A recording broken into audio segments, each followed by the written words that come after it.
आम्ही शिवसेनेबरोबर निष्ठेने राहतो म्हणजे उपकार करत नाही. हिंदू हृदय सम्राट बाळासाहेब ठाकरेंनी आम्हाला एवढं दिलेलं आहे या महाराष्ट्राला, आम्हाला सगळ्यांना. आणि माझ्यासारखे लाखो निष्ठावंत शिवसैनिक आहेत. म्हणून ही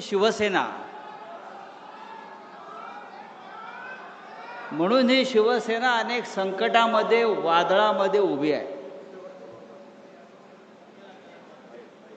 आणि एक सांगतो, कृषी उत्पन्न बाजार समितीमध्ये ही सभा सुरू आहे. इथे शेतकऱ्यांचा माल येतो, विकला जातो, त्याला काय फार भाव मिळत नाही. पण 15 दिवसापूर्वी इथे एक माल आला आणि 50 कोटीला विकला गेला. तुमचा खासदार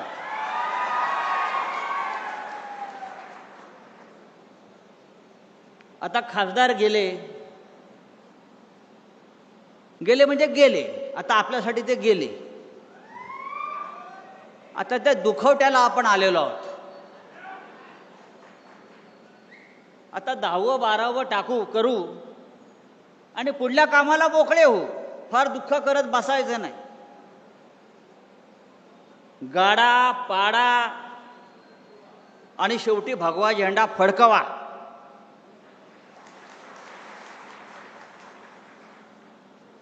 $50 कोटी भाव झाला त्याचा. 50 कोटी.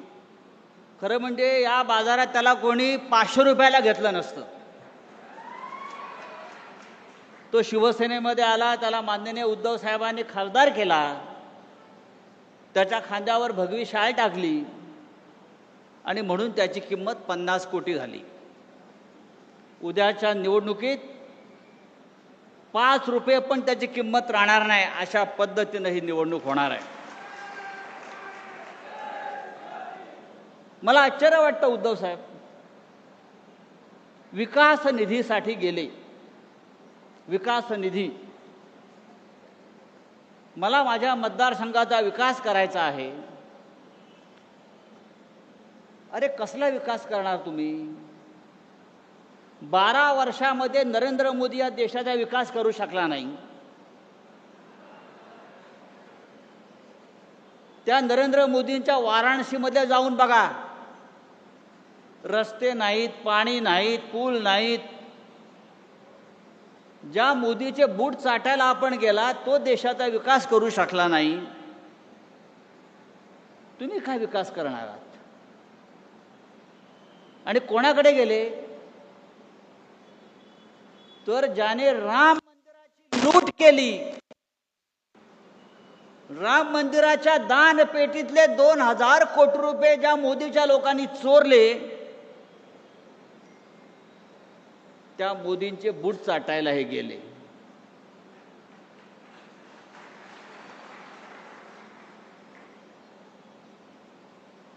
तर देशमुखला जाऊन सांगा, ही शिवसेना आहे आणि शिवसेना कधी संपत नसते. ठाकरे कधी संपत नसतात. ते पुन्हा पुन्हा राखेतून उभे राहतात आणि या महाराष्ट्रावरती आपली पकड मजबूत ठेवतात.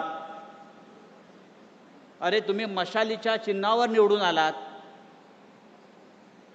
म्हणजे ही मतं लोकांनी माननीय उद्धव ठाकरे साहेबांना दिली.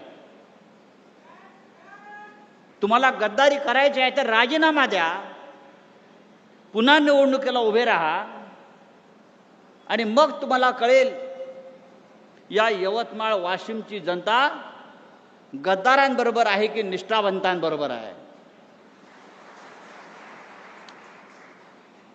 पण एकनिष्ठ राहण्यासाठी आई नेक आणि बाप एक असावा लागतो. आम्ही सगळे एकनिष्ठ आहोत आणि हा एकनिष्ठांचा सागर, महासागर लाटा या गद्दारांना तडाखे देऊन तुडवल्याशिवाय राहणार नाहीत. उद्धव साहेबांचं काल नागपूरला आगमन झालं. प्रचंड गर्दी, प्रचंड. मग जिथे नजर जाईल तिथे माणसं त्यांच्या स्वागताला उभी. एकनाथ शिंदेनी ते जर बघितलं असतं त्या गद्दारांना, मिंदेनं, तर त्याला कळलं असतं शिवसेना जागेवरच आहे, शिवसेना जागेवरच राहील आणि तुमच्या छाताडावर पाय दळून पुन्हा एकदा विधानसभा आणि हिंदुस्थानच्या लोकसभेकडे जाईल. ही आजची सभा, आजचा मेळावा निष्ठावंतांचा आम्हाला तेच सांगतोय. यवतमाळ हा कायम हिंदुहृदय सम्राट बाळासाहेब ठाकरे यांच्यावर प्रेम करणारा जिल्हा आहे. सातत्यानं लोक आले आणि गेले, पण शिवसेनेचा भगवा झेंडा या यवतमाळवरती कायम राहिला. तो यापुढेही कायम राहील. आपण सगळे माननीय बाळासाहेब ठाकरेंचे शिवसैनिक यापुढे माननीय उद्धवजी ठाकरे साहेब आणि आदित्य ठाकरे साहेब यांच्या मागे ठामपणे उभे राहू आणि या यवतमाळच्या मातीमध्ये पुन्हा गद्दारीची कीड लागणार नाही अशा प्रकारची लोक निवडून देऊ.